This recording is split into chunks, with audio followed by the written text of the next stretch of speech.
तर हे पेपर 1 आणि पेपर 2 साठी महत्वाचे आहे, कारण हा बेस आहे. तर त्या नोट्स मी काढल्या होत्या, तर त्या तुमच्या समोर आहेत.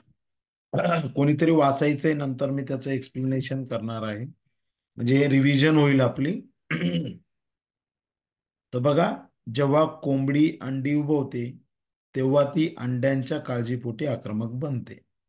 बरोबर, अतिशय सोपं सेंटेन्स आहे, हे लक्षात ठेवायचं आहे. रूपांतरण कशाला म्हणतात बघा? पिल्लू आणि पूर्ण वाढ झालेल्या प्राणी यांच्या रूपात लक्षात घेण्याजोगी तफावत असते, याला रूपांतरण म्हटलं जातं. तर पिल्लू आणि पूर्ण वाढ झालेल्या प्राणी. हं? आता हे सगळ्यांना माहिती आहे. त्यानंतर पुढे जाऊया. तर तुम्हाला माहिती आहे फुलपाखरू जे आहे, तर त्या फुलपाखरूची वाढ होत असताना त्यामध्ये 4 अवस्था असतात, लक्षात ठेवायचा आहे.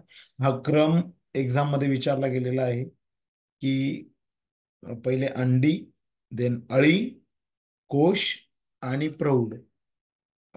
या पद्धतीने अंडे, अळी, कोश आणि प्रौढ या 4 अवस्था असतात. तर फुलपाखरू या 4 अवस्थेमधून जात असतं. प्रौढ अवस्थेलाच आपण फुलपाखरू असं म्हणतो. हा एक प्रश्न विचारला जाऊ शकतो. आपल्याकडे मोठ्या प्रमाणावर कोणतं फुलपाखरू आढळतं? तर त्याचं नाव आहे बिबळ्या कडवा. बिबळ्या कडवा नावाचं फुलपाखरू आपल्याकडे मोठ्या प्रमाणावर आढळतं. बिबळ्या कडव्याची मादी रुईच्या पानावर अंडी घालते आणि साधारणपणे अंड्यामधून 6 ते 8 दिवसांनी आळी बाहेर पडत असते. त्याचबरोबर बिबळ्या कडव्याची अजून एक माहिती आहे. शरीराची वाढ होताना अपुरे पडणारे शरीराचे आवरण बिबळ्या कडव्या प्रकारचे फुलपाखरू 4 वेळा कात टाकते. 5वी वाढ पूर्ण झाली की खालच्या पोटातून एक प्रकारचा रेशमासारखा लांब लचक धागा काढतो व स्वतःभोवती लपेटून घेतो, त्यालाच कोशावस्था म्हणतात. तर हे साधारणपणे 4थीच्या पुस्तकामध्ये आलेले संदर्भ आहेत, त्याच्या नोट्स आपण काढल्या. त्यानंतर पुढे आपण जर बघितलं तर कोशाच्या आत बिबळ्या कडवा 11 ते 12 दिवस असतो. प्रत्येक प्रकारच्या फुलपाखराची मादी कोणत्या प्रकारच्या वनस्पतीच्या पानांवर अंडी घालणार हे ठरलेलं असतं. हे सेंटेन्स महत्वाचं आहे. तर फुलपाखराची जी मादी असते ती कोणत्या प्रकारच्या वनस्पतीच्या पानांवर अंडी घालणार हे मात्र त्यांचं ठरलेलं असतं. कोशातून पूर्ण वाढ झालेले फुलपाखरू बाहेर पडते त्यावेळी त्याला 6 लांब पाय असतात. इथे तुम्हाला लक्षात येईल की जे महत्वाचे शब्द आहेत ते मी कलरफुल घेतलेले आहेत. हा एक प्रश्न विचारला गेलेला आहे, फुलपाखराच्या अळीला काय म्हटलं जातं? तर लक्षात ठेवायचं, फुलपाखराच्या अळीला सुरवंट असं म्हटलं जातं. त्यानंतर जनावरांच्या विष्ठेपासून गोबर गॅस नावाचा ज्वलनशील वायू तयार करतात. ओके, तर गोबर गॅस सगळ्यांना माहिती आहे. गाई म्हशीचे शेणखत तर शेळ्या मेंढ्यांपासून, ज्या शेळ्या मेंढ्यांच्या लेंड्या असतात त्यांच्यापासून लेंडी खत मिळतं. वृक्षवासी म्हणजे काय? वृक्ष म्हणजे झाड, झाडांवर राहणारे. मग त्यामध्ये वृक्षवासी कोण आहे? तर माकडे आणि खारी. त्यानंतर पाण्याचे जे आड आहेत त्या आडांसाठी एक गाव प्रसिद्ध आहे. बघा, हे जे प्रश्न आहेत ना, हे फार महत्वाचे असतात. सांगली जिल्ह्यातील आटपाडी नावाचे गाव आडांसाठी प्रसिद्ध होते. बोरवेललाच विंधन विहिरी म्हणतात. त्यानंतर पाण्याच्या वापरासंदर्भात किल्ले उभारताना कोणी मार्गदर्शन केलेलं आहे, सूचना केल्या आहेत? तर महाराष्ट्राचं आराध्य दैवत छत्रपती शिवाजी महाराजांनी. त्यानंतर अजून एक छान इंटरेस्टिंग प्रश्न आहे. म्हशीच्या पाठीवर बगळा बसण्याचे कारण म्हणजे, याचा जर आपण विचार केला तर म्हैस चालताना असे विशिष्ट प्रकारचे कीटक उडतात जे बगळ्याचे खाद्य असते. तर हा एक महत्वाचा मुद्दा आहे. म्हशीच्या पाठीवर बगळा बसण्याचं कारण म्हणजे म्हैस चालताना असे विशिष्ट प्रकारचे कीटक उडतात जे बगळ्याचं खाद्य असतं. त्यानंतर पुढे जाऊन आपण जर विचार केला तर हिवाळ्याचे वर्णन पानगळीचा ऋतू असे केलं जातं, कारण हिवाळ्यात अनेक झाडांची पाने गळून पडतात. तर बघा, हिवाळ्याचं वर्णन काय म्हणून केलेलं आहे? तर पानगळीचा ऋतू म्हणून केलेलं आहे, कारण हिवाळ्यात अनेक झाडांची पाने गळून पडतात. हिवाळा सुरू होताच आंब्याला फुलोरा येऊ लागतो, त्यालाच आंब्याचा मोहर म्हणतात. अगदी सोपा प्रश्न आहे याच्यामध्ये. महाराष्ट्रात कोकण जे आहे ते आंब्यांसाठी प्रसिद्ध आहे. त्यानंतर पुढे जाऊया. डोंगर उतारावर सगळीकडे काजूच्या झुडपांना लाल पिवळी बोंडे लागलेली दिसतात. त्यानंतर असा एक महत्वाचा भाग आहे, तो म्हणजे जुलाब उलट्या झाल्यावर साखर आणि मीठ विरघळवून तयार केलेल्या द्रावणाला जलसंजीवनी असे म्हणतात. चला, कोण वाचन करतंय पुढे आज? चैताली मॅडम आहेत का? सर मी वाचू का माधुरी? हा, हो sir. Madhuri madam. Yes yes yes, okay. निर्धोक पाणी, जे पाणी प्यायले असता आपल्या प्रकृतीला कोणत्याही प्रकारे धोका होत नाही, अशा पाण्याला निर्धोक पाणी म्हणतात. शुद्ध पाण्याला चव, रंग व वास नसतं. पाणी शिळे होत नाहीत. नदी किनारी वसलेले शहर भारतात यमुना नदीवर, दिल्ली बिहारमध्ये गंगा नदीवर पाटणा, महाराष्ट्रात गोदावरी नदीवरील नाशिक ही प्राचीन नगरांची उदाहरणे आहेत. जास्त पावसाच्या प्रदेशात तांदूळ, नारळ, नाचणी, वरी असे पिके घेतात. मध्यम पावसाच्या प्रदेशात गहू, तूर, सोयाबीन हे पिके घेतले जातात. कमी पावसाच्या प्रदेशात ज्वारी, बाजरी, मटकी अशी पिके घेतली जातात. महाराष्ट्राच्या पठारी प्रदेशात ज्वारी मोठ्या प्रमाणात होते. ज्वारीपासून हुरडा, भाकरी, घुगऱ्या, पापड, सांडगे, आंबील, धपाटे, धिरडे हे पदार्थ बनवले जातात. कोकणात व समुद्र किनाऱ्यालगतच्या प्रदेशांमध्ये तांदूळ, नारळ, नारळ व खोबरे तेल वापर मोठ्या प्रमाणात होतो. मध्य महाराष्ट्रात ज्वारी, बाजरी, भुईमूग, सोयाबीन तेल, तीळ, मोहरी यांचा वापर केला जातो. रुची कलिका यांच्या मदतीने आपल्याला विविध चवी समजतात. जिभेवर जिभेवरच्या छोट्या छोट्या उंच व त्यांना रुचिकलिका म्हणतात. शिंगाडे आणि मकाने हे गोड पाण्यात वाढणाऱ्या विशिष्ट प्रकारच्या दोन वनस्पतींपासून मिळतात. पृथ्वीपासून उंच गेल्यास जवळजवळ 50 किलोमीटर बघा, इथे पर्यंत एक हवा आहे. शिंगाड्याचं पीठ मिळतं आणि ते मखाना असतो बघा. तर ते साधारणपणे हे दोन प्रकारच्या वनस्पतींपासून मिळत असतं. माधुरी मॅडम, वाचा वाचा. हो हो. पृथ्वीपासून उंच गेल्यास जवळजवळ 50 किलोमीटर पर्यंत हवा आहे. उंचावरती हवा विरळ असते. नायलॉन व रेयॉन हे डांबरासारख्या पदार्थांपासून बनते. कपडे धुण्यासाठी रिठा, सोडा, हिंगणबेट, चुनखडी इत्यादींचा वापर करतात. महाराष्ट्रात सुती कपडे प्रामुख्याने वापरले जातात. जी पोकळी डोक्याच्या आत असते त्या पोकळीला शिरोपोकळी म्हणतात. धडाच्या आत असणाऱ्या पोकळीचे 3 भाग पडतात. छातीच्या भागात असणाऱ्या पोकळीला वक्ष पोकळी असे म्हणतात. पोटाच्या भागात असणाऱ्या पोकळीला उदर पोकळी आणि कटी पोकळी असे म्हणतात. ग्रास नलिकेला ग्रसिका असेही म्हणतात. ती वृक्ष पोकळीत असते. अन्न नलिकेची लांबी सुमारे 9 मीटर असते. एक मिनिट मॅडम, इथे वक्ष पोकळी आहे बरं. ग्रास नलिकेला ग्रसिका म्हणतात, ती वक्ष पोकळीत असते. इथे शरीराचं थोडं वर्णन आलेलं आहे. शिरोपोकळी म्हणजे काय? तसं शिर म्हणजे आपलं डोके. शिर म्हणजे डोकं, डोक्याची पोकळी. पोकळीचे 3 भाग. छातीचा भाग असेल तर वक्ष पोकळी, पोटाच्या भागाला उदर पोकळी आणि कमरेकडचा भाग जो आहे तो कटी पोकळीचा भाग असतो. कटी पोकळी ज्याला म्हणतात. ग्रास नलिकेला ग्रसिका म्हणतात. हा, पुढे वाचा मॅडम. अन्न नलिकेची लांबी सुमारे 9 मीटर असते.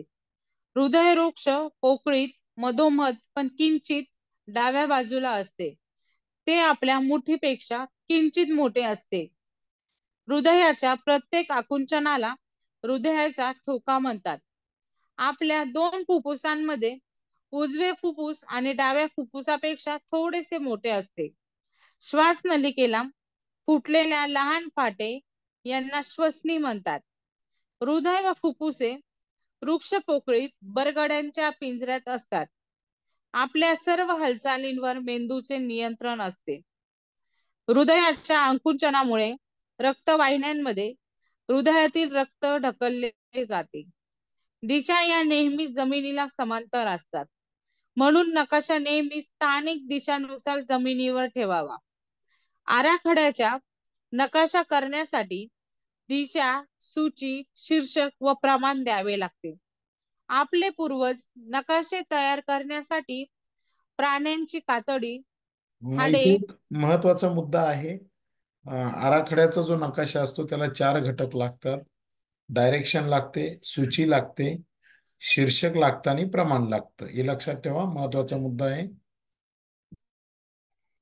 आपले पूर्वज नकाशे तयार करण्यासाठी प्राण्यांची कातडी, हाडे, कवड्या, मातीची दगडाची पाटी इत्यादींचा वापर करत. सुमारे 5000 वर्षांपूर्वी मेसोपोटेमिया नावाचा प्रदेश अस्तित्वात होता.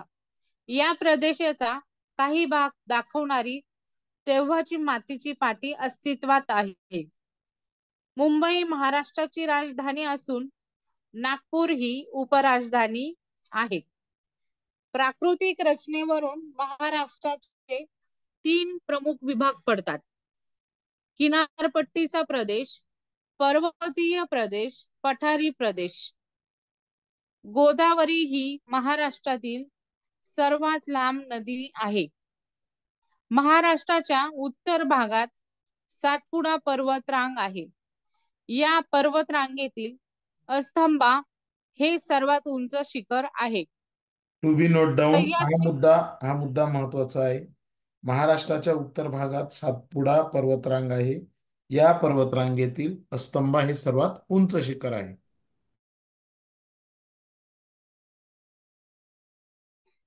सह्याद्री पर्वतास पश्चिम घाट असेही म्हणतात.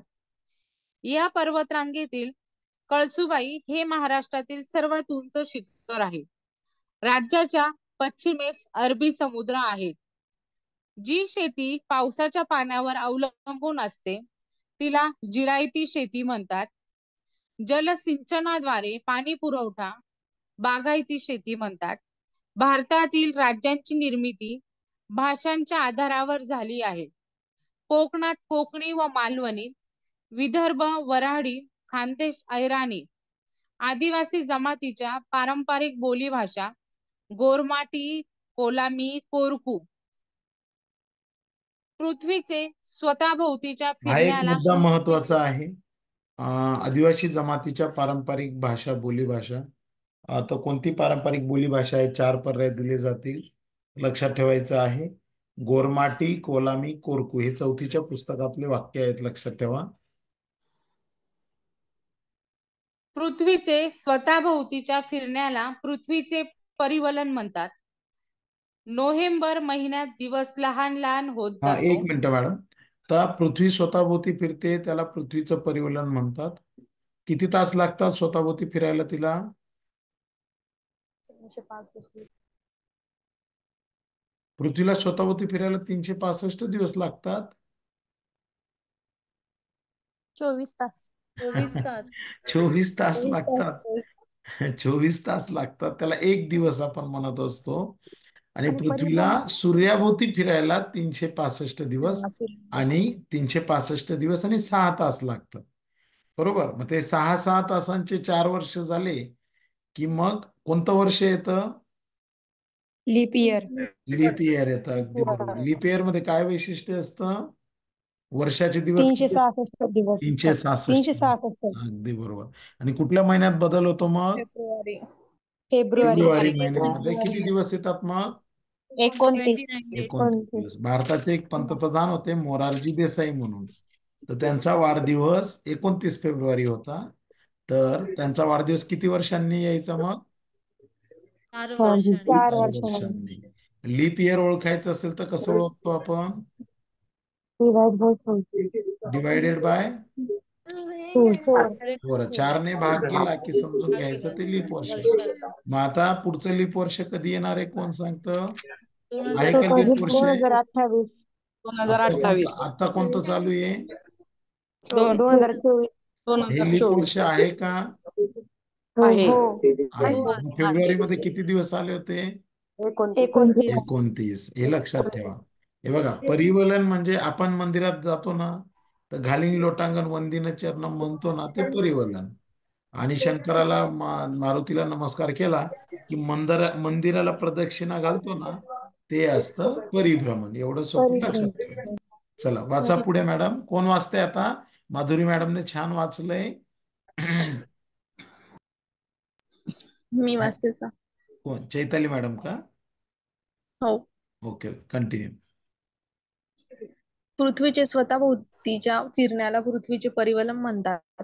नोव्हेंबर महिन्यात दिवस लहान लहान होत जातो, रात्र मोठी मोठी होत जाते. मे महिन्यात दिवस मोठा मोठा होत जातो, रात्र लहान लहान होत जाते. 22 मार्च आणि 22 सप्टेंबर या दोनच तारखा अशा आहेत की त्या तारखांना 12 तासांचा दिवस आणि 12 तासांची रात्र असते. एकवीस टू बी जून या नोटेड, तारखेला टू बी सर्वात नोटेड.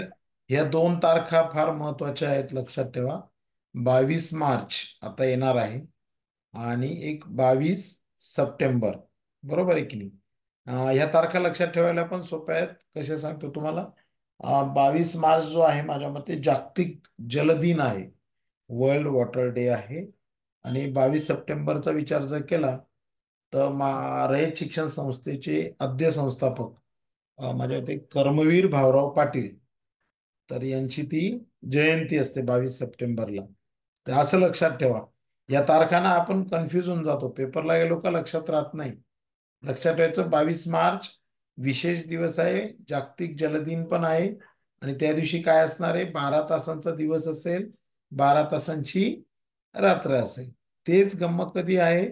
22 सप्टेंबरला. Chaitali madam continue. 21 जून या तारखेला सर्वात मोठा दिवस व सर्वात लहान रात्र असते.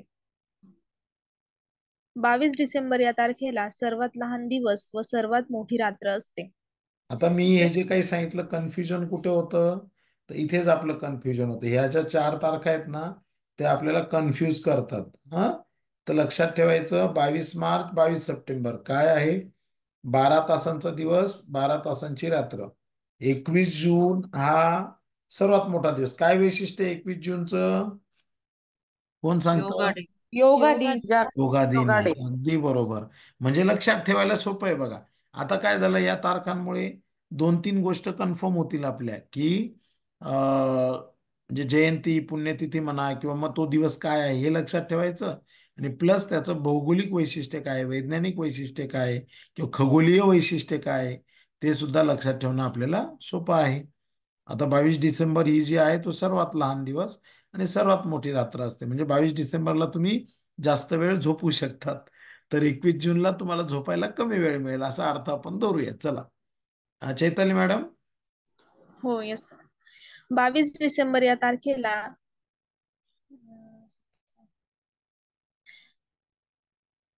सर्वात लहान दिवस व सर्वात मोठी रात्र असते. ज्या काळात दिवस मोठा आणि रात्र लहान तो उन्हाळा असतो, तर ज्या काळात दिवस लहान व रात्र मोठी असते तो हिवाळा असतो. हली रघुनाथ फरब किंवा समीप अनिल पंडित हली ही ठाणे जिल्ह्यातील शहापूर या तालुक्यातील मुलगी आहे. तिने तिच्या मोठ्या बहिणीला बिबट्याच्या तावडीतून सोडले. समीपने हा गोठ्यात जो मुद्दा आहे दावणीला ना, हा जो मुद्दा आहे ना, हाच पुस्तकातला मुद्दा आहे. बरोबर आहे की नाही? कदाचित त्यांना जर वाटलं की हा प्रश्न विचारायचा आहे. आता मुळात काय झालंय की जेव्हा पुस्तक छापलं गेलं त्यावेळेस ती घटना झाली असेल. मग त्यानंतर इतक्या साऱ्या घटना झाल्या आणि बऱ्याच लहान मुलांनी असे पराक्रम केलेले आहेत की त्यांनी वाचवलेलं आहे खूप लोकांना. त्यामुळेच मग लेटेस्ट मधल्या एखादी घटना असेल तर ती सुद्धा लक्षात ठेवणं आपल्याला गरजेचं आहे. तसं तुम्ही सोशल मीडियावर असतात. आता मालेगावचा एक मुलगा आहे बघा, त्याने कशा पद्धतीने बिबट्याला पकडलं होतं हे सगळ्यांनी हो. व्हिडिओ पाहिला असेल. कंटिन्यू करा चैतन्य. समीपने गोठ्यात दावणीला बांधलेल्या म्हशींची आगीतून सुटका केली. त्याबद्दल 2013 मध्ये प्रधानमंत्री यांच्या हस्ते राष्ट्रीय वीरता पुरस्कार देऊन त्यांना गौरवण्यात आले. आता यातला एक मुद्दा महत्वाचा आहे. 2013चा प्रश्न काही येणार नाही, पण राष्ट्रीय वीरता पुरस्कार कोणाला दिला जातो, तर हे सर्च करणं, त्याच्याबद्दल थोडी माहिती मिळवणं परीक्षेच्या दृष्टीने आपल्याला महत्वाचं आहे. मग तुम्ही म्हणणार आमची टीईटी परीक्षा आहे आणि आम्ही कुठे वीरता पुरस्कार. तर शिक्षकाचा संबंध हा सगळ्या घटकांशी आणि आपला सर्वाधिक संबंध हा विद्यार्थ्यांशी असतो. बरोबर आहे की नाही? आणि जर विद्यार्थ्यांशी संबंध असेल तर मग विद्यार्थ्यांना मिळालेले पुरस्कार म्हणजे आपल्याला लक्षात ठेवणं क्रमप्राप्त आहे. ओके. चैताली मॅडम.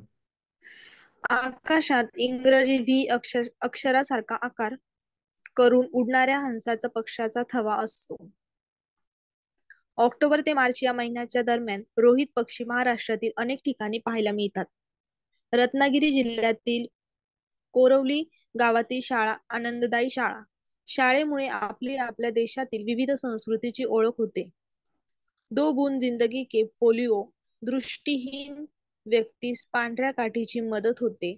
सुधाचंद्र या भरतनाट्यम नृत्य पारंगत नर्तिका एक पायाने अधू. रवींद्र जैन ज्यावेळेस तुम्हाला दृष्टीहीन. ज्यावेळेस तुम्हाला असं वाटतं की माझ्याकडे काहीच नाही, मला यश मिळालं नाही, माझी मैत्रीण शिक्षिका झाली किंवा माझे कोणी म्हणजे बऱ्याच वेळा काय होतं की आपण थोडं निगेटिव्ह थिंकिंगकडे वळत जातो. तर लक्षात ठेवा असे काही लोक झालेले भारतामध्ये. तुम्ही सुधाचंद्रन यांच्याबद्दलचं थोडं वाचन केलं तर तुम्हाला असं लक्षात येईल की भरतनाट्यममध्ये फार मोठं नाव आणि विशेष म्हणजे त्या एका पायाने अधू होत्या, अपंग होत्या. बरोबर आहे की नाही? तसंच रवींद्र जैन नावाचे जे गायक होते हे दृष्टीहीन होते. बरोबर आहे की नाही? त्याचबरोबर शरद गायकवाड अधू असून पोहण्याच्या शर्यतीमध्ये त्यांचं मोठं नाव आहे. आता ही थोडी जुनी जुनी उदाहरणं वाटतील तुम्हाला. नव्याने जर तुम्ही विचार केला तर असे अनेक लोक आहेत की ज्यांच्याकडून आपल्याला एक पॉझिटिव्ह एनर्जी मिळू शकते. पण सुधाचंद्रन असतील, रवींद्र जैन असतील, सुधाचंद्रनांचं तर फार मोठं नाव आहे. तुम्ही गुगलवर सर्च करू शकता कोण आहेत सुधाचंद्रन, रवींद्र जैन कोण आहेत. हा, आता आपल्याकडे सगळं अवेलेबल आहे.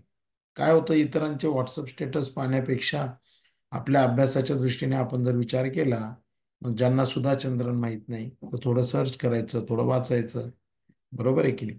कसं असतं 4 पर्यायांमध्ये एखादा पर्याय सुधाचंद्रनचा आलेला आहे आणि प्रश्न हा अवकाश संशोधन संदर्भात आहे. तर तुम्ही साहजिकच सुधाचंद्रन आणि अवकाश संशोधनाचा संबंध जोडणारच आहे. पण हे केव्हा होतं जेव्हा तुम्हाला माहिती असतं. आता तुम्हाला सुधा मूर्ती, आता सुधा मूर्तींच्या बाबतीत तुम्हाला माहिती आहे ते आता खासदार झालेले आहेत.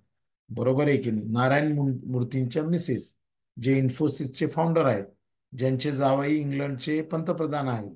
बरोबर आहे की नाही? ज्या इंग्लंडच्या पंतप्रधानांना मुलगी दिलेली आहे, त्या ज्या आहेत त्या सुधा मूर्ती, नारायण मूर्तींच्या मिसेस. सुधाचंद्रन वेगळ्या आहेत, हे लक्षात ठेवायचं आहे.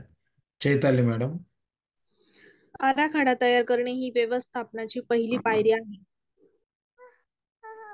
कोणतेही काम करण्यासाठी किमान व्यवस्थापन गरजेचे असते. लोकांना दैनंदिन सेवा पुरवणे व अडचणी सोडवणे ही स्थानिक शासन संस्थांची जबाबदारी आहे.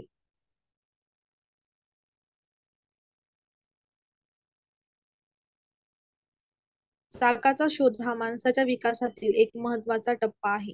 समुद्रात भूकंपामुळे तयार होणाऱ्या लाटांना त्सुनामी म्हणतात. कोकणात नारळी, पोफळी व केळी यांच्या वाड्या असतात. तिथे वाड्यांना विहिरीचे पाणी गाठेद्वारे दिले जाते. थँक्यू चैताली मॅडम, माधुरी तांबे मॅडम, अतिशय छान वाचन केलं. आता ह्या ज्या नोट्स आहेत ही मी तुम्हाला शेअर करणारच आहे. बरोबर आहे की नाही?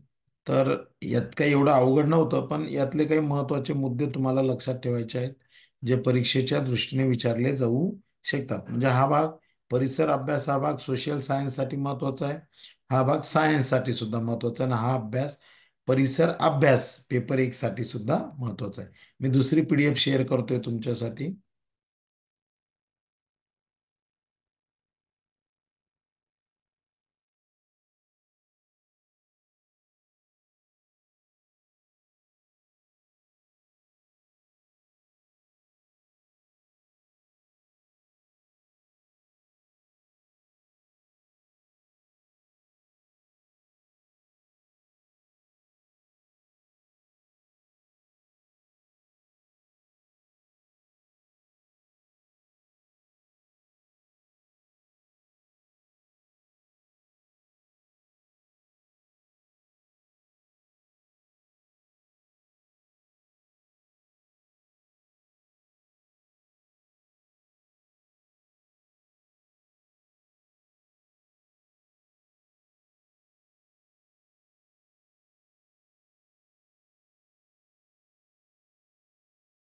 ओके.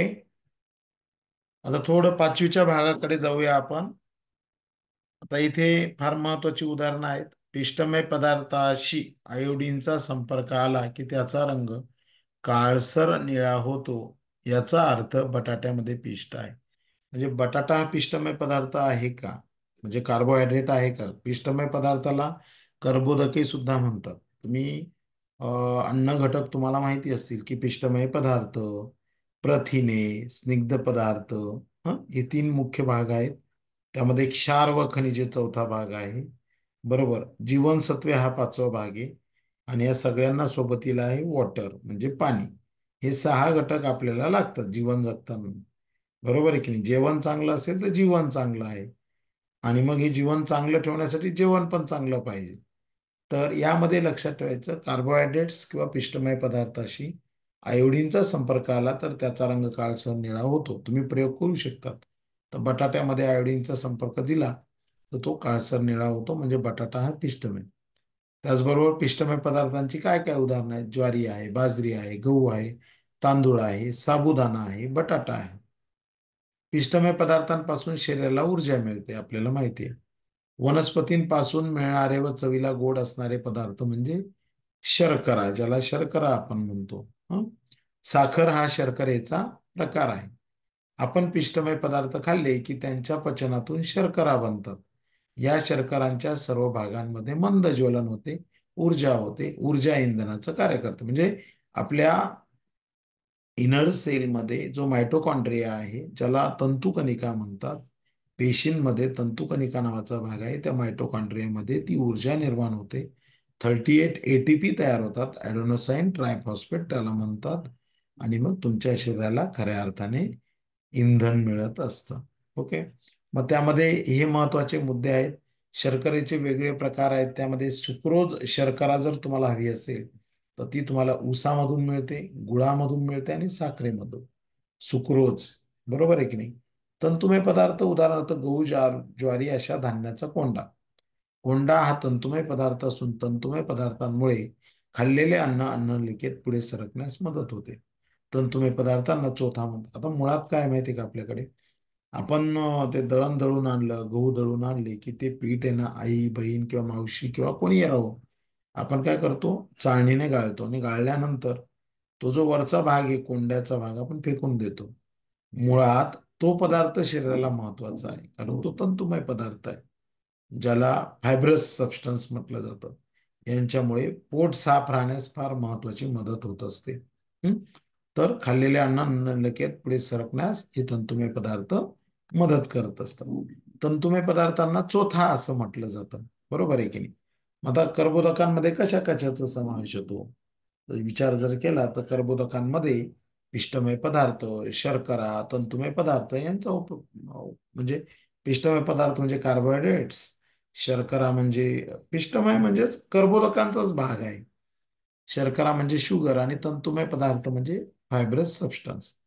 त्यानंतर अजून एक महत्वाचा घटक आहे तो स्निग्ध पदार्थ, ज्याला फॅटी सबस्टन्स असं म्हणतात. तेल, दूध, साय, लोणी, तूप, मीठ म्हणजे मांस ज्याला म्हणतो, अंड्यातील बलक, तर यांच्यापासून आपल्याला स्निग्ध पदार्थ मिळतात. स्निग्ध पदार्थांपासूनच शरीरामध्ये चरबी तयार होते. काही काळ अन्न नाही मिळाले तरी चरबीपासून शरीराला ऊर्जा मिळते. हा. त्यानंतर हे एक महत्वाचा भाग आहे प्रोटीन्स. प्रोटीन्सचं काय कार्य आहे, तर शरीराची बांधणी करणं, शरीराची झीज भरून काढणं, शरीराची वाढ करणं. मुळात प्रोटीन म्हणून जे खेळाडू असतात, खेळाडू प्रोटीन्स वापरत असतात. डाळ, भिजलेली डाळ असते ती खात असतात. कारण प्रोटीन्सचं अनन्य साधारण आपल्या शरीरामध्ये प्रोटीन्सचं अनन्य साधारण महत्व आहे. आपलं शरीर जे बिल्टअप होतं ते प्रोटीन्समुळे होत असतं. शरीराची झीज भरून काढणं आणि वाढ होण्यासाठी सुद्धा प्रोटीन्सची गरज असते. मग प्रोटीन्स कुठून मिळतात, तर वेगळ्या प्रकारच्या पल्सेस. पल्सेस म्हणजे सर्व प्रकारच्या डाळी, शेंगदाणे, दूध, दही, खवा, दुधाचे काही पदार्थ, अंडी, मांस, मासे, कडधान्य, यामधून आपल्याला मोठ्या प्रमाणात काय मिळत असतात, प्रोटीन्स मिळत असतात. कोणी वाचन करतंय, मग मी महत्वाचे मुद्दे एक्सप्लेन करतो. वाचतंय कोणी? सर वाचू मी? वाचा मॅडम वाचा. अन्न घटक. 1 महापोषक, 2 सूक्ष्म पोषक द्रव्ये. महापोषक द्रव्ये: कर्बोदके, ऊर्जादायी अन्न घटक. स्निग्ध, ऊर्जादायी घटक. प्रथिने, शरीर बांधणी घटक. सूक्ष्म अन्न घटक: रोग प्रतिकार शक्ती. 1 जीवनसत्व, 2 खनिजे. फुफ्फुसातील पिशव्यांना वायुकोश म्हणतात. श्वासपटल हा उरोपोकळी आणि उदरपोकळी दरम्यानचा लवचिक पडद्याचा अवयव असतो. श्वसन इंद्रियांच्या आतल्या स्तरावर चिकट बुळबुळीत श्लेष्म असते. हवेतील कण त्यावर चिकटून बसतात. परिणामी हवेतील हानिकारक कण फुफ्फुसापर्यंत पोहोचू शकत नाही. धूम्रपानाचे परिणाम. सतत धूम्रपान केल्यामुळे धुरातील विषारी पदार्थ फुफ्फुसात साठू लागतात. फुफ्फुसात भरणाऱ्या हवेचे पुरेशी शुद्धीकरण होत नाही. परिणामी अशुद्धी साठू लागतात. यामुळे फुफ्फुसांची कार्यक्षमता कमी होते व विविध आजार जडतात. उदाहरण: श्वसनासंबंधी रोग, फुफ्फुसाचा कर्करोग. पाचक रस. टायलिन हा पाचक रस अन्नाचे पचन करण्यास मदत करतो. ग्रंथी आता बघा, पचन क्रियेला टायलिन जो आहे, आपण जेव्हा जेवणाला सुरुवात करतो ना, तर टायलिन नावाचा पाचक रस स्रवायला सुरुवात होते. लाळ ग्रंथीशी रिलेटेड आहे. जी सलायव्हरी ग्लँड असते, आपली लाळ ग्रंथी असते, तिथून हा टायलिन नावाचा पाचक रस स्रवण्यास सुरुवात होते. आता याच्यामध्ये ग्रंथी पचन क्रियेला मदत करतात. पुढे एक महत्वाचं वाक्य आहे, ते मी सांगतो, नंतर मॅडम वाचतील. प्रौढ व्यक्तीमध्ये लहान आतडे सुमारे 7 मीटर लांबीचं, तर मोठे आतडे 1.5 मीटर लांबीचं असतं. हे मात्र लक्षात ठेवायचं आहे. मॅडम, नाव काय म्हटले तुमचं? ज्योती गुरव. ज्योती मॅडम, वाचा वाच. तोंडातील प्रत्येक दाताला एनॅमल नावाचे टणक पदार्थाचे आवरण असते. त्यामुळे दातांच्या आतील नाजूक भागांचे रक्षण होते. परंतु दात नियमितपणे स्वच्छ न केल्यास हे एनॅमल नष्ट होते आणि दात किडतात. नाक, श्वसन नलिका, फुफ्फुसे आणि श्वासपटल यांना एकत्रितपणे श्वसन संस्था म्हणतात. शरीरात रक्त सतत फिरत ठेवण्याच्या क्रियेला रक्ताभिसरण म्हणतात.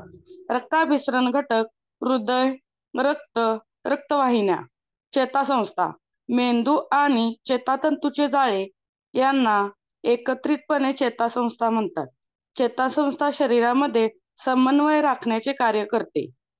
आता इथे एक महत्वाचा मुद्दा आहे. ब्लड सर्क्युलेशन जे होतं, तर ते हार्ट, ब्लड आणि ब्लड व्हेसल्स, बरोबर आहे की? त्याच्यामध्ये मग ब्लड व्हेसल्समध्ये मग ज्याला आपण म्हणूया ब्लड कॅपिलरीज असतात, केशवाहिन्या ज्यांना म्हणतात, आर्टरीज असतात, व्हेन्स असतात म्हणजे धमन्या, शिरा, आणि ब्लड व्हेसल्स म्हणजे केशवाहिन्या, असे 3 भाग रक्तवाहिन्यांमध्ये असतात.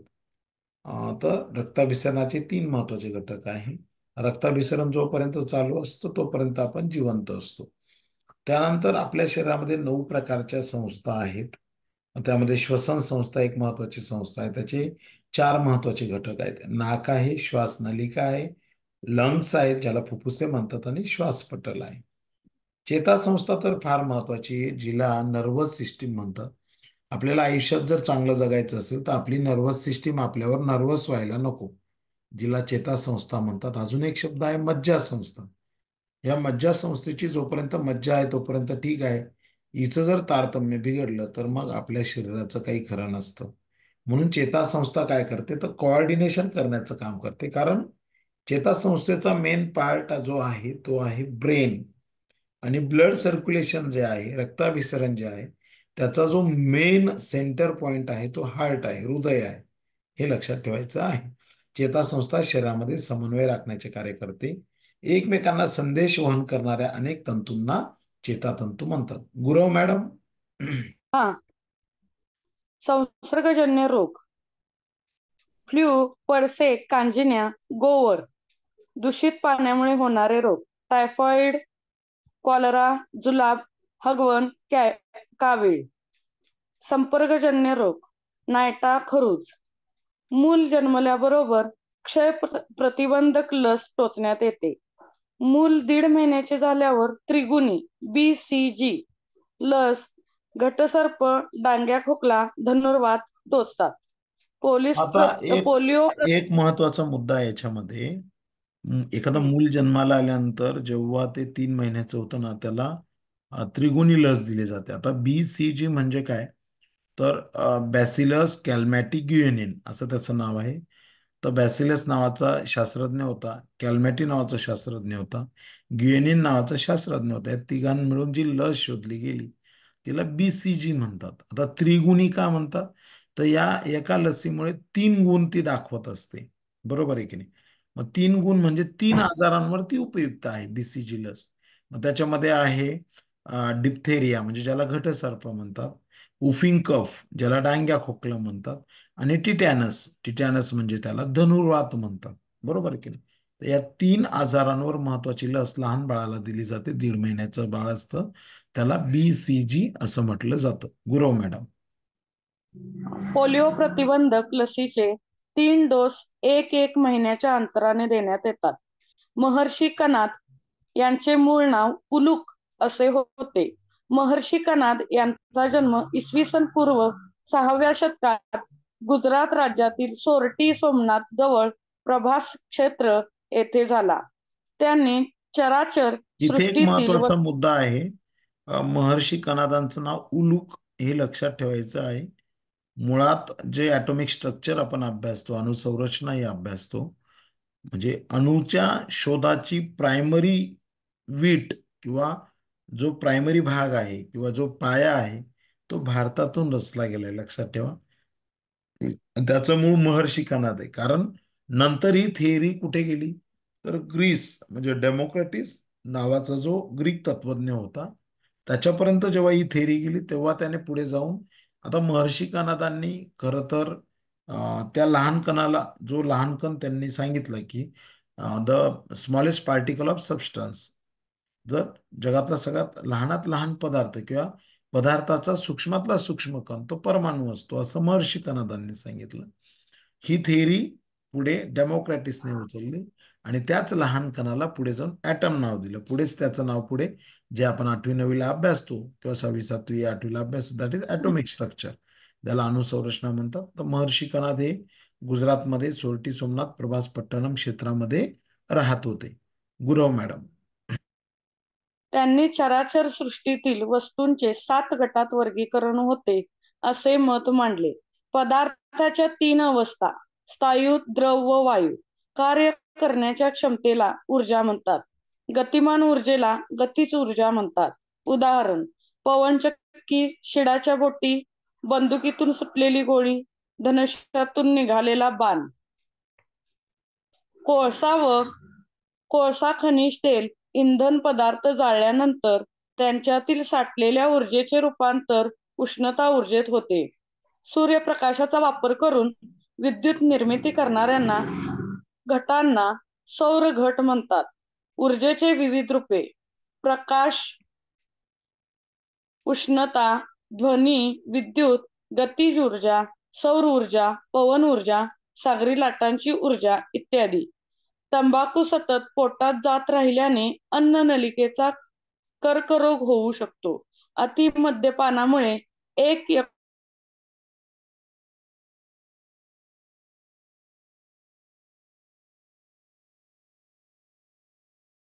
बघा, अतिमद्यपानामुळे यकृताचे, आतड्याचे व मूत्राशयाचे रोग होतात.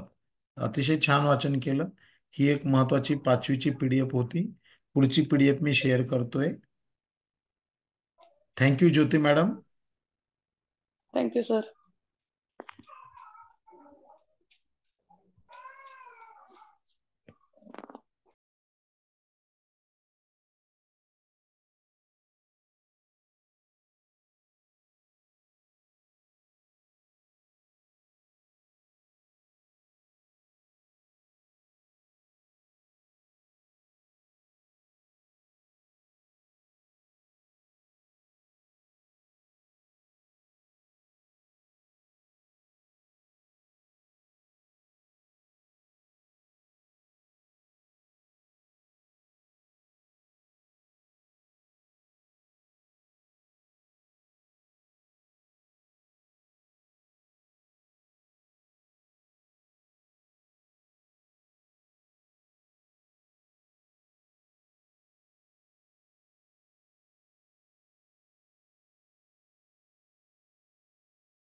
1 मिनिटात मी PDF शेअर करतोय.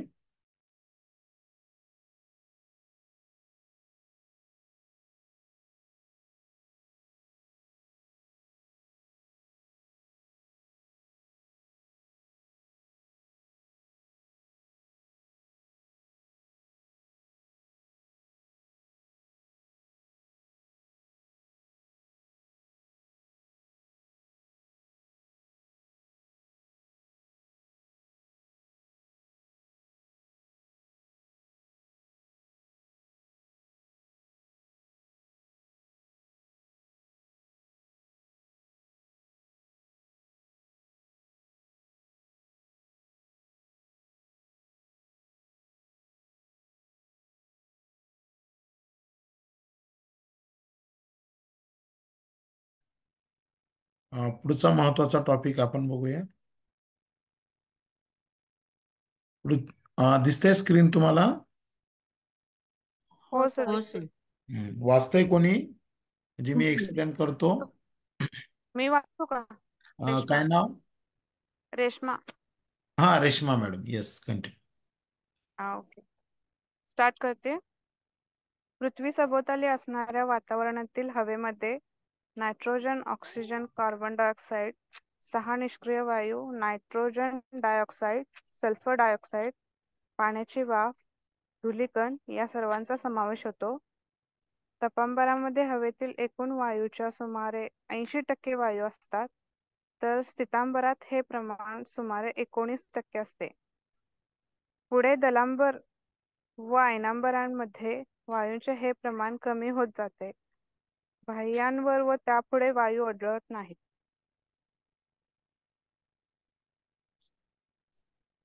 इतर वायू हे पण वाचू ना? हा, आता याच्यामध्ये एक महत्वाचा भाग आहे, रेश्मा मॅडम. मी थोडं 2 मिनिटं एक्सप्लेन करतो. तर साधारणपणे एवढा जर आपण पोर्शन लक्षात घेतला याचा पृथ्वीचा, तर पृथ्वीच्या एकूण जे वातावरण आहे त्या वातावरणामध्ये, वातावरण म्हणजे काय? वात अधिक आवरण. वात म्हणजे हवा आणि आवरण, हवेचे जे आवरण आहे त्याला आपण वातावरण म्हणतो. मग या वातावरणामध्ये नायट्रोजन हा 78% आहे, बरोबर. ऑक्सिजन हा 21% आहे, बरोबर. अर्गॉन 0.9% आहे. इतर वायू जे आहेत, helium, neon, argon, krypton, sorry, हे जे निष्क्रिय वायू आहेत, helium, neon, argon, krypton, xenon, radon, युयू सारखे जे निष्क्रिय वायू आहेत ते 0.07% आणि कार्बन डायऑक्साईडचं प्रमाण हे 0.03% आहे. तर अशा प्रकारचं स्ट्रक्चर लक्षात ठेवा. यामध्ये आपल्याला जो श्वसनासाठी उपयुक्त आहे तो 21% ऑक्सिजन महत्वाचा आहे. नायट्रोजन हा सजीवांच्या वाढीसाठी उपयुक्त आहे, हे त्यांचं महत्व आहे. त्यानंतर हे जे ग्लोबल वॉर्मिंगचं प्रमाण वाढत चाललंय, जागतिक तापमान वाढ जी आहे ती कार्बन डायऑक्साईडमुळे होते, एवढं लक्षात ठेवायचं आहे. रेश्मा मॅडम. हा सर. हवेतील वायूंचे काही उपयोग. नायट्रोजन सजीवांना आवश्यक प्रथिने मिळण्यास मदत करतो. अमोनिया निर्मितीमध्ये तसेच खाद्यपदार्थ हवाबंद ठेवण्यासाठी उपयोग होतो, असतो. ऑक्सिजन सजीवांना जो प्रश्न आहे श्वसनासाठी. ना, हा प्रश्न विचारला गेला होता बरं का, की खाद्यपदार्थ हवा बंद ठेवण्यासाठी, आता तुम्ही जे चिप्स वगैरे खातात किंवा जे पॅकेट्स खातात ना, त्याच्यामध्ये नायट्रोजन भरलेला असतो. म्हणजे जे खाद्यपदार्थ आहेत ते हवा बंद ठेवण्यासाठी नायट्रोजनचा उपयोग होतो. हा प्रश्न विचारला गेलाय, म्हणून मी इथे तुम्हाला थोडं थांबवलं होतं. कंटिन्यू.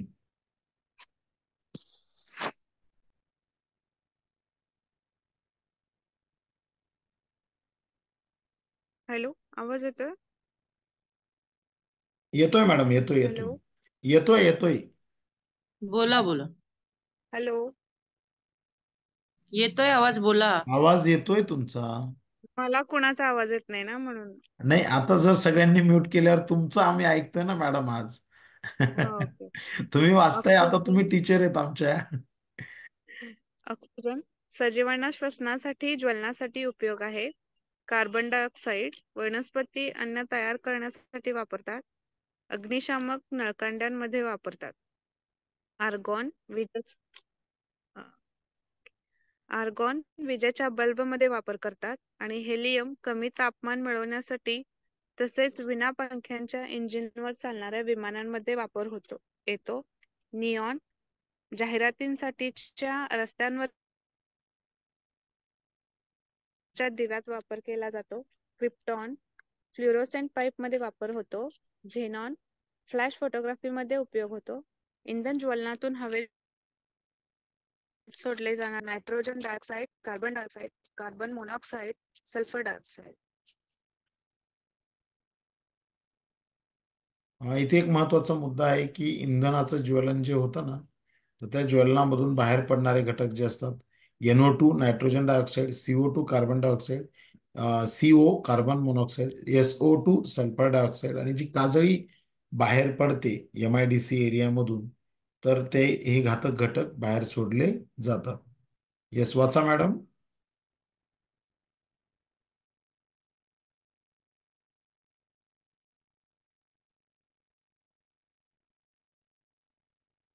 वाचते दुसरं कोणी? हो सर, मी वाचते. वाचा, नवीन कोणीतरी वाचा. चला वाचा, नाव सांगा Pallavi. Madam. Pallavi. Pallavi Khaire madam. Yes, continue. Yes yes. ओझोनचा थर संरक्षक कवच वातावरणाच्या स्थितंभर या थराच्या खालच्या भागात ओझोन O3 वायूचा थर आढळतो. ओझोन वायूचा सजीवांना जगण्यासाठी प्रत्यक्ष उपयोग नसला तरी खूप उंचीवर पृथ्वीभोवती ओझोनचा थर असणे सजीवांसाठी फार महत्वाचे आहे. सूर्यापासून येणारी अतिनील किरणे सजीवांसाठी हानिकारक असतात आणि ही किरणे ओझोन वायू शोषून घेतो. त्यामुळे पृथ्वीवरील सजीवांचे रक्षण होते. वातानुकूलन यंत्रे, रेफ्रिजरेटर्स यामध्ये हवा थंड करण्यासाठी वापरला जाणारे क्लोरोफ्लोरोकार्बन्स तसेच कार्बन टेट्राक्लोराइड हे रासायनिक वायू हवेत मिसळल्यास ओझोनच्या थराचा नाश होतो. ओझोनचे महत्त्व सर्वांच्या लक्षात यावे यासाठी 16 सप्टेंबर हा दिवस जगभर ओझोन संरक्षण दिन म्हणून मानला जातो. इथे एक महत्वाचा मुद्दा आहे. TET परीक्षेमध्ये हा प्रश्न विचारला गेलेला आहे की ओझोन संरक्षण दिन कधी साजरा केला जातो. तर त्याचं उत्तर लक्षात ठेवायचं आहे. 16 सप्टेंबर हा दिवस जागतिक ओझोन संरक्षण दिन म्हणून साजरा केला जातो. ओझोनच्या थराला जे भगदाड पडत चाललंय, त्याला कारणीभूत काय घटक आहेत, तर क्लोरोफ्लोरोकार्बन आणि कार्बन टेट्राक्लोराइड CCl3 आणि CF6 हे जे दोन महत्वाचे घटक आहेत, रासायनिक घटक आहेत, ते ओझोनच्या थराचा नाश करताय. म्हणून याची जनजागृती व्हावी म्हणून ओझोन संरक्षण दिन हा 16 सप्टेंबरला साजरा केला जातो. पल्लवी मॅडम. सर्वसाधारण तापमानात पाणी 3 अवस्थांमध्ये आढळते. पाण्याला रंग, चव व वास नसतो. काही पदार्थ पाण्यामध्ये सहज विरघळतात. म्हणून पाणी हे वैश्विक विद्रावक आहे. मृत वनस्पती व प्राणी यांचे सूक्ष्म जीवांमार्फत विघटन होऊन म्हणजेच ते कुजून मृदेवर जो थर तयार होतो त्याला कुथित मृदा ह्युमस म्हणतात. कुथित मृदा जमिनीला पोषक घटक पुरवण्याचे काम करते. तसेच मृदेत हवा खेळती ठेवणे, मातीत पाणी धरून ठेवणे या कामी देखील कुथित मृदा महत्वाची आहे. चांगल्या सुपीक मृदेमध्ये वरच्या थरात कुथित मृदेचे प्रमाण सुमारे 33% ते 50% असते.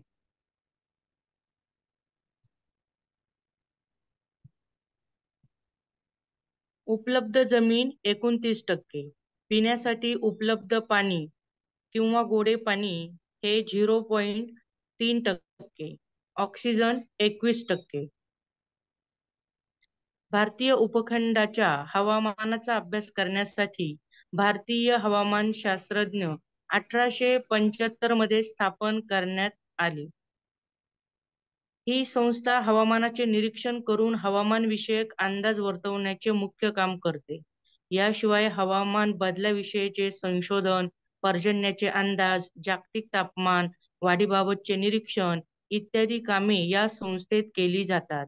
विविध प्राणी आणि वनस्पतींचे आयुर्मान म्हणजेच जीवनकाल वेगवेगळे आहेत.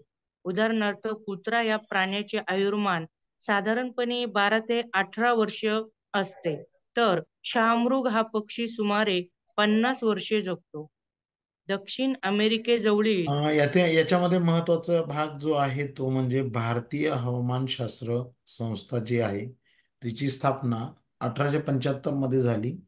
आता हिचं काम, आता आपल्याला माहिती आहे हवामानाविषयक अंदाज वर्तवणं किती महत्वाचं झालेलं आहे. त्याचबरोबर आयुर्मानाच्या संदर्भात कुत्र्याचं आयुर्मान हे 12 ते 18 वर्ष, तर शहामृग जो आहे तो 50 वर्ष जगत असतो. त्याचबरोबर दक्षिण अमेरिकेजवळ गॅलापेगॉस नावाच्या बेटावर आढळणाऱ्या महाकासवाचे आयुर्मान 170 वर्ष आहे. म्हणजे गॅलोपॅगस नावाचं बेट आहे दक्षिण अमेरिकेजवळ, तिथे महाकासव आहे, त्याचं आयुष्य हे 170 वर्ष आहे. मे फ्लाय या कीटकाचं आयुर्मान 1 तासापासून 24 तासापर्यंत. सगळ्यात कमी आयुर्मान कोणाचं आहे तर मे फ्लाय नावाचं कीटक आहे, जो जन्माला येतो 24 तासांमध्येच कधीतरी त्याचा मृत्यू होत असतो. अतिशय सूक्ष्म आयुष्य असेल मे फ्लायचं. मॅडम वाचा. भारतातील विविध भागांतील वनस्पती आणि प्राण्यांचे सर्वेक्षण संवर्धनाचे कार्य भारतीय वनस्पती सर्वेक्षण संस्था 1890 आणि भारतीय प्राणी सर्वेक्षण संस्था 1916 स्वतंत्रपणे करतात. कॅरोलस लिनियस या शास्त्रज्ञाने प्रथम वनस्पतींचे शास्त्रीय वर्गीकरण केले. सुरुवातीस त्यांनी केलेल्या वर्गीकरणाची पद्धत सर्वत्र वापरली जात असे. जगात सर्वात मोठे फूल इंडोनेशियामध्ये आढळते. राफ्लेशिया अर्नोल्डी वनस्पतीच्या फुलाचा व्यास हा सुमारे 1 मीटर असतो. या उलट जगातील सर्वात लहान फूल हे वुल्फिया या वनस्पतीचे असून त्याचा व्यास 0.5 मिलीमीटर एवढा लहान असतो. याच्यामध्ये सगळ्यात महत्वाचा मुद्दा जो आहे तो म्हणजे ह्या ज्या 2 संस्था आहेत त्या फार महत्वाच्या आहेत भारतामध्ये. एक आहे भारतीय प्राणी सर्वेक्षण संस्था, इंडियन वर्ल्ड रिझर्वेशन इन्स्टिट्यूट जे आहे, सर्वेक्षण संस्था जी आहे. तर या सर्वेक्षण संस्थेची स्थापना 1916 मध्ये झाली आणि वनस्पतींचं जे सर्वे केला जातो ती संस्था 1890 मध्ये. या जगामध्ये खऱ्या अर्थाने वनस्पती आणि प्राणी यांचं खरं तर वर्गीकरण करण्याचा पहिला प्रयत्न हा अरिस्टॉटलने केला होता. अरिस्टॉटलने वर्गीकरण सजीवांचं साधारणपणे 4 भागांमध्ये केलं होतं: जलचर, भूचर, उभयचर आणि खेचर. म्हणजे जे पाण्यात राहतात ते जलचर, जे जमिनीवर राहतात ते भूचर, जे जमीन आणि पाण्यावर राहतात ते उभयचर, आणि खेचर म्हणजे जे हवेमध्ये उडतात. तर असं वर्गीकरण साधारणपणे अरिस्टॉटलने केलं होतं. त्याने एक बेसिकली जो बाह्य भाग आहे तो बघून हे वर्णन केलेलं होतं. अरिस्टॉटल खूप हुशार होता. अरिस्टॉटल हुशार होता, त्याचा शिष्य प्लेटो सुद्धा हुशार होता. त्याच्यानंतर याच प्लुटोचा माझ्या ते पुढे जाऊन सॉक्रेटिस हा शिष्य आहे माझ्या मते. तर ते जे काही लोक होते ना ते फार हुशार होते. सॉक्रेटिस नाही, अजून कोणतरी होतं. याच्यामध्ये कॅरोलस लिनियस जो आहे तर यानं खऱ्या अर्थाने हायरकी मांडलेली आहे आणि ती जी काही प्राण्यांचं वर्गीकरण किंवा वनस्पतींचं वर्गीकरण, शास्त्रीय वर्गीकरण त्याने केलेलं आहे. तिथे जाऊनच मग खऱ्या अर्थाने बाय नॉमेनक्लेचर सिस्टीम आली, वनस्पती प्राण्यांना नावं आली. बरोबर आहे की नाही? जसं की आपल्याला काय नाव आहे, कोण सांगतं? माणसाला काय नाव आहे? माणसाला काय नाव दिलंय त्याने? समजशील प्राणी. नाही मॅडम, कॅर्लोस लिनियसने काय नाव दिलेलं आहे? मनुष्याला काय म्हटलंय? आपलं शास्त्रीय नाव काय असं मी विचारतोय. शास्त्रीय नाव आपलं सायंटिफिक नेम काय आहे, कोण सांगतं?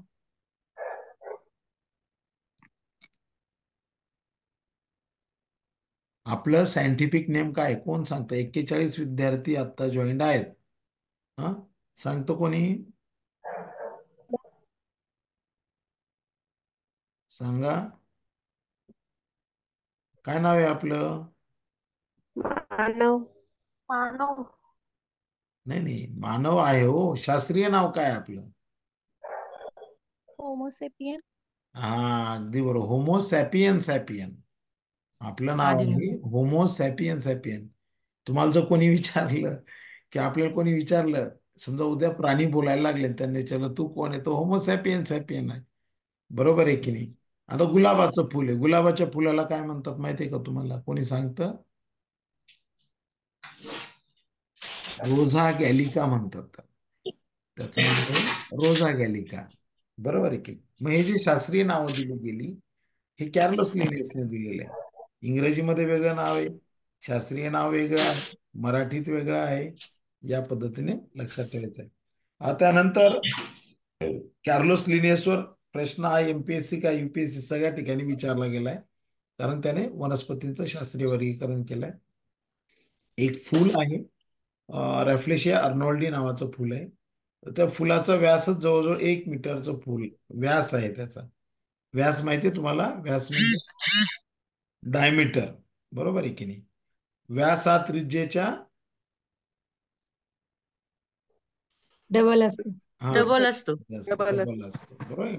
वर्तुळाच्या ह्या संकल्पना आहे, डायमीटर, रेडियस म्हणजे व्यास आणि त्रिज्या. व्यास हा त्रिज्येचा काय असणार आहे? दुप्पट असतो. राफ्लेशिया अर्नॉल्डी हे नाव लक्षात ठेवायचं आहे. आणि लहान फूल आहे, जगातलं सगळ्यात लहान फूल, उल्फिया नाव आहे त्याचं. त्याचा व्यास किती आहे? 0.5 मिलीमीटर. एवढं मात्र लक्षात ठेवायचं आहे. चला पुढचं वाचताय कोण? कोणी वाचतंय?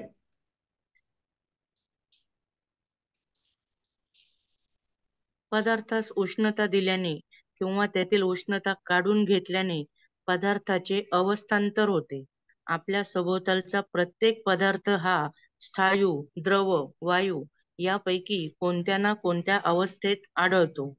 19व्या शतकात जे विलार्ड गिब्स या शास्त्रज्ञाने पदार्थांची वैशिष्ट्ये ही त्यांच्या अवस्थांवर आणि कणांच्या संरचनेवर अवलंबून असतात हे दाखवून दिले.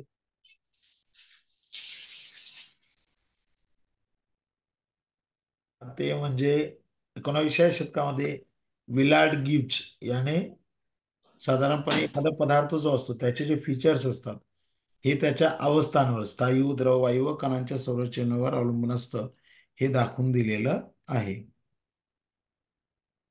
आता याच्यात उदाहरणं वगैरे घेतलेले आहेत.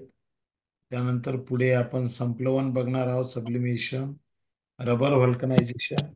साधारणपणे अशा प्रकारच्या नोट्स आपण काढलेल्या आहेत. त्यामुळे तुम्हाला खूप मोठी मोठी पुस्तकं वाचण्याची गरज नाही, पण एकदा वाचलेलं उत्तम राहील. आणि हेच इतिहासाच्या आहेत, भूगोलाच्या आहेत, प्रत्येक विषयाच्या नोट्स आहेत. बरोबर आहे की नाही? विज्ञानाच्या आहेत.